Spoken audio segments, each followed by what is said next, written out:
Nama aku Regita Natalia Sinaga dengan NPM B1A 022030.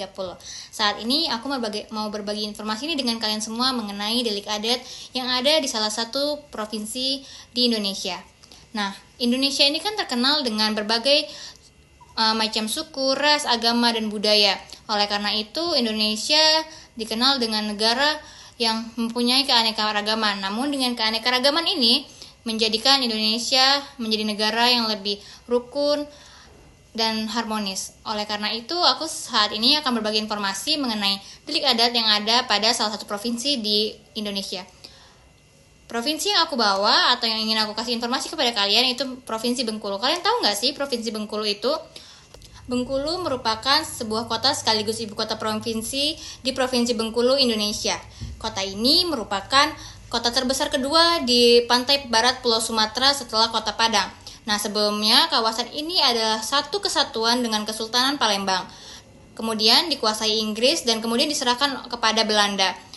Kota ini juga menjadi tempat pengasingan Bung Karno dalam kurun waktu tahun 1939 sampai 1942.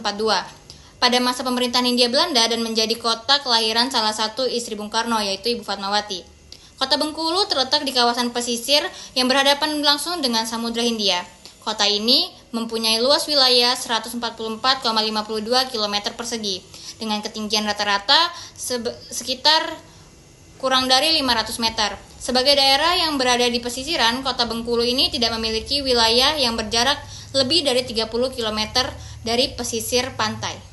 Nah, setelah teman-teman tahu mengenai Provinsi Bengkulu, yuk cari tahu mengenai delik adat atau suku adat yang ada pada Provinsi Bengkulu. Provinsi Bengkulu ini mempunyai berbagai suku adat di dalamnya, yaitu Serawai, Rejang, Lembak, dan lain-lain. Nah, yang akan kita bahas saat ini yaitu mengenai suku Lembak.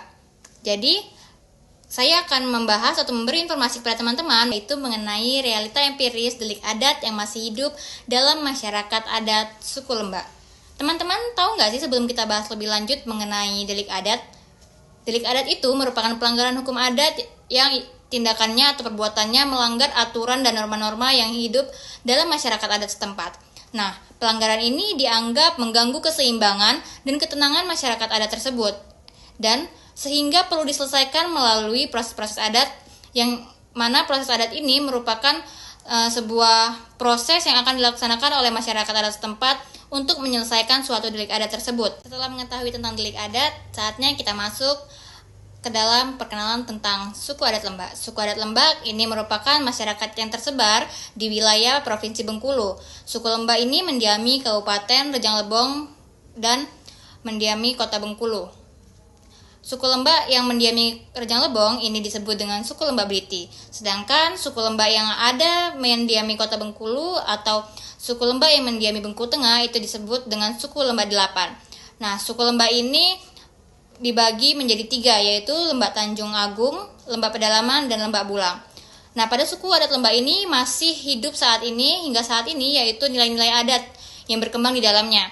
Karena suku Lembak ini masih percaya bahwa nilai-nilai adat ini dapat menyelesaikan atau dapat menjadi norma-norma yang berlakunya ini dapat menjadi pedoman bagi hidup masyarakat-masyarakat yang ada pada suku Lembak tersebut atau yang hidup pada wilayah suku Lembak. Nah, saya akan membahas beberapa norma-norma atau nilai-nilai adat yang masih berkembang di suku Lembak. Yang pertama yaitu mengenai bentuk delik adat. Delik adat yang masih berlaku di suku Lembak yaitu yang pertama delik adat Numurwong. Delik adat Numurwong ini merupakan delik adat yang berkaitan dengan kecelakaan lalu lintas yang menyebabkan kerugian material dan menyebabkan adanya korban jiwa. Nah, masyarakat Lembak, terkhususnya Desa Tanjung Terdana, lebih memilih menyelesaikan permasalahan ini melalui lembaga adat dibandingkan melalui pengadilan, karena penyelesaian ini dilakukan dengan musyawarah untuk mencapai kesepakatan damai, dan pemberian ganti rugi ini kepada korban dan keluarga lebih terjamin. Nah, yang kedua yaitu delik adat Bekarung Jenggal. Nah, delik adat ini merujuk pada perbuatan asusila yang melanggar norma kesusilaan, etika, dan agama masyarakat adat Sindang yang memiliki kesamaan dengan masyarakat Lembak. Nah, masyarakat lebih memilih menyelesaikan kasus ini melalui lembaga adat untuk menjaga nama baik dan menghindari proses hukum formal. Nah, selain delik adat ini, ada juga beberapa tradisi atau upacara adat yang masih dilakukan oleh masyarakat suku adat Lembak yang mempunyai nuansa Islami, yaitu seperti tamat kaji. Tamat kaji ini merupakan upacara syukuran ketika seorang anak telah mampu menyelesaikan atau membaca Al-Quran. Nah, yang kedua yaitu Sarafal Anam. Tradisi ini merupakan tradisi puji-pujian terhadap Allah dan Nabi Muhammad yang dilakukan dalam berbagai acara adat. Kemudian yang ketiga yaitu Nenjor atau Akikah. Tradisi ini merupakan tradisi pemotongan hewan ternak sebagai bentuk pengorbanan orang tua kepada Allah sebagai syariat Islam. Yang ketiga yaitu menyalang. Tradisi ini meminta doa restu dari orang tua sebelum melakukan sesuatu kegiatan penting yang akan dilakukan oleh masyarakat setempat. Kemudian delik adat ini menunjukkan bahwa masyarakat Lembak masih mempertahankan nilai-nilai dan budaya mereka di tengah adanya modernisasi pada saat ini. Yang kedua yaitu jenis-jenis sanksi adat. Yang pertama yaitu sanksi adat cuci kampung atau membersihkan desa secara simbolik. Nah, sanksi adat ini merupakan sanksi adat yang dijatuhkan kepada pelaku pelanggaran berat yang dianggap mencemari kesucian kampung. Nah, seperti pelaku perzinahan, pelaku perselingkuhan, atau hubungan di luar pernikahan. Pelaku diwajibkan untuk menyembelih kambing sebagai bentuk penyucian terhadap kampung. Nah, diiringi dengan ritual adat dan dipimpin oleh tokoh adat. Tujuannya adalah untuk mengembalikan keharmonisan atau membersihkan nama baik kampung dan keluarga. Terkadang pelaku juga dilakukan arak keliling desa sebagai bentuk sanksi sosial agar menimbulkan rasa efek malu atau jera. Nah, proses ini menunjukkan bahwa masyarakat adat Lembak tidak hanya mengejar keadilan tetapi juga memulihkan moral dan sosial. Kemudian yang kedua yaitu sanksi adat kutei. Sanksi adat kutei ini denda yang merupakan sanksi paling umum diberikan kepada pelaku pelanggaran ringan maupun sedang, seperti pencurian, penghinaan, pertengkaran antar warga, dan juga banyak lainnya. Nah, denda ini diberi biasanya berupa uang, beras, hewan ternak, atau benda berharga lainnya. Nominal denda tidak ditentukan atau tidak dipatok secara sepihak, melainkan melalui musyawarah adat yang mempertimbangkan kondisi sosial ataupun kondisi ekonomi dari pelaku dan tingkat kerugian yang ditimbulkan. Denda adat ini itu hanya sekedar kompensasi materi, tetapi juga denda adat ini tidak hanya sekedar kompensasi materi, juga merupakan tanggung jawab dan pengakuan kesalahan oleh pelaku kepada korban dalam komunitas. Kemudian yang ketiga yaitu nikah ulang. Nikah ulang atau nikah kembali yang dilakukan oleh pasangan yang hamil di luar nikah ini merupakan tindakan yang dilakukan pada masyarakat adat Lembak jika dalam kasus kehamilan di luar nikah. Adat Lembak ini mengharuskan pasangan yang terlibat untuk dinikahkan secara adat. Bahkan jika sebelumnya telah menikah secara agama, itu mereka harus tetap dinikahkan kembali secara adat. Tujuannya adalah untuk mengembalikan martabat dan kehormatan keluarga serta menjaga reputasi masyarakat adat. Pernikahan ulang ini dianggap sebagai bentuk pertanggungjawaban moral. Upacara nikah adat ini sering diiringi dengan ritual simbolik, yang mana sebagai bentuk pemulihan nama baik dan juga pengakuan terhadap norma adat yang telah dilanggar. Kemudian yang keempat yaitu pengembalian atau denda ganda uang perantara. Nah, dalam konteks adat ini, perjodohan atau pertunangan terdapat kebiasaan pemberian uang perantara oleh pihak laki-laki kepada pihak perempuan. Nah, jika pada masalah pertunangan ini terdapat konflik atau jika pertunangannya ini dibatalkan oleh pihak perempuan, maka pihak perempuan harus mengembalikan uang 2 kali lipat kepada pihak laki-lakinya. Begitu juga sebaliknya, jika pihak laki-laki membatalkan sepihak kepada pihak perempuan, maka pihak laki-laki juga harus membawa atau membayar kerugian atas rasa malu yang dialami oleh pihak keluarga perempuan. Nah, maka uang tersebut tidak dapat ditarik kembali apabila salah satu keluarga telah membatalkan dan tidak dapat ditarik kembali sebagai bentuk sanksi sosial dan tanggung jawab atas janji yang telah dilanggar. Yang kelima yaitu sanksi pengusiran dari kampung. Untuk pelanggaran berat yang berulang seperti tindakan kriminal yang mengancam ketertiban kampung, itu misalnya seperti pencurian, kemudian tindakan kekerasan berat, itu maka pelaku dapat dikenai sanksi yang mana masyarakat itu memutuskan bahwa kehadiran pelaku tidak lagi diterima.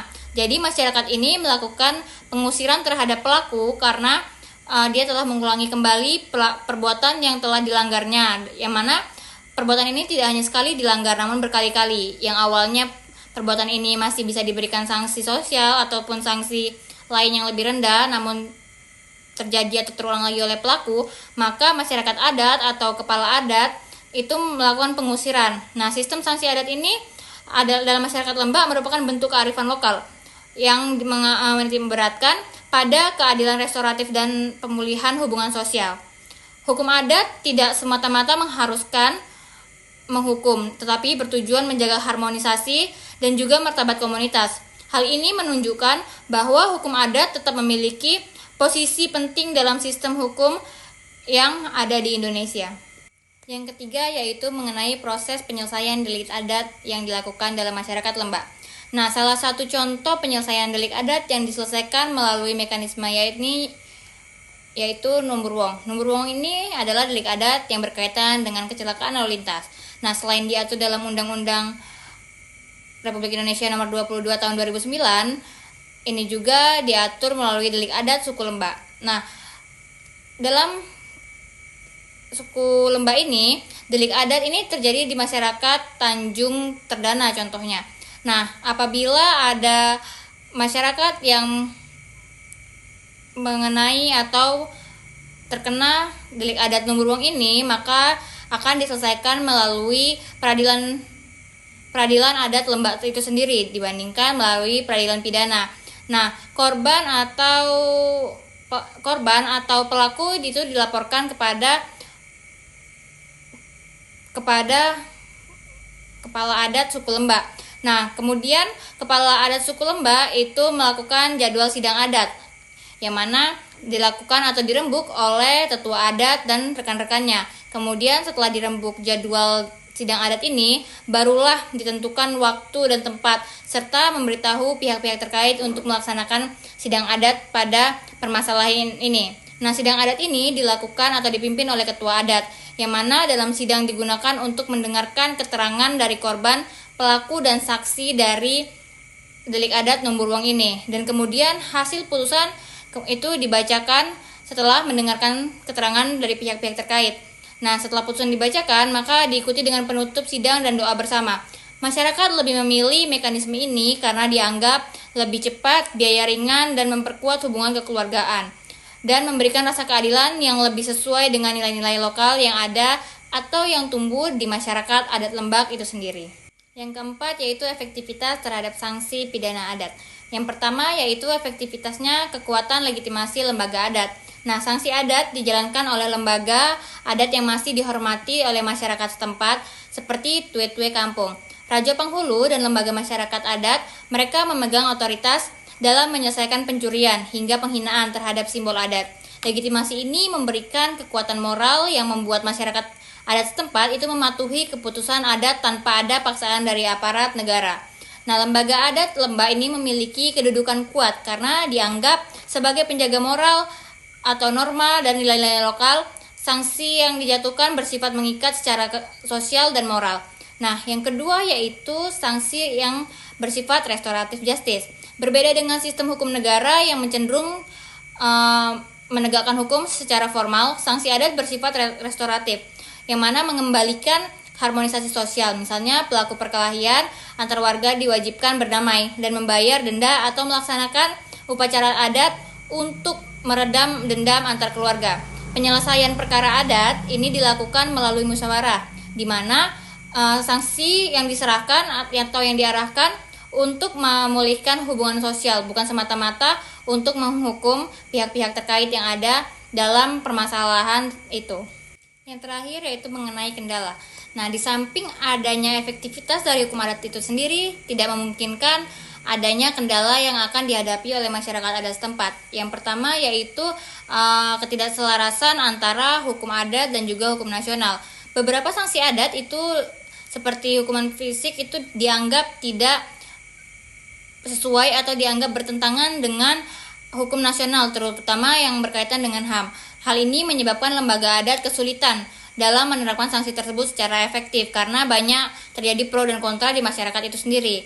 Yang kedua yaitu pengaruh modernisasi, yang mana pengaruh modernisasi ini membawa perubahan terhadap nilai-nilai dan gaya hidup yang dapat mengikis keberadaan hukum adat itu sendiri dalam generasi muda yang cenderung lebih tertarik pada budaya luar dibandingkan dengan adat itu sendiri.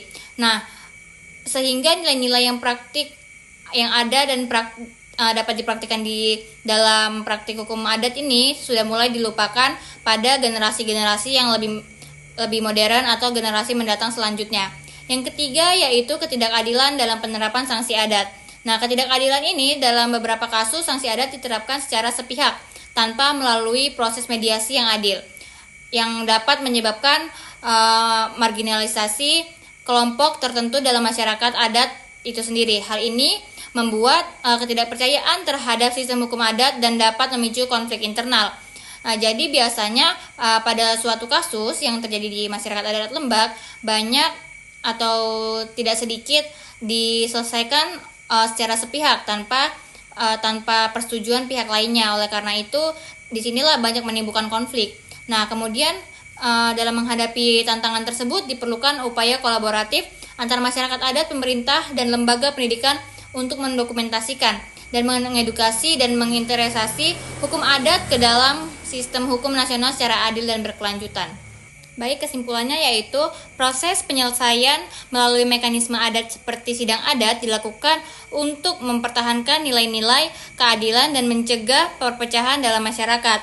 Nah, namun terdapat tantangan maupun kendala dalam menjalankannya, terutama terkait dengan hukum nasional dan juga pemahaman generasi muda tentang nilai-nilai adat. Namun generasi muda yang lebih terbuka terhadap nilai-nilai modern mulai mengaburkan penerimaan terhadap sanksi adat. Nah, harmonisasi antara hukum nasional dan juga hukum adat dalam konteks masyarakat adat Lembak merupakan langkah krusial dalam membangun sistem hukum yang adil dan inklusif di Indonesia. Dengan demikian, sinergi hukum adat dan hukum nasional dapat tercapai demi menjamin hak-hak masyarakat adat Lembak dalam kerangka negara hukum Indonesia. Sekian informasi yang dapat saya sampaikan. Terima kasih dan sampai jumpa lagi.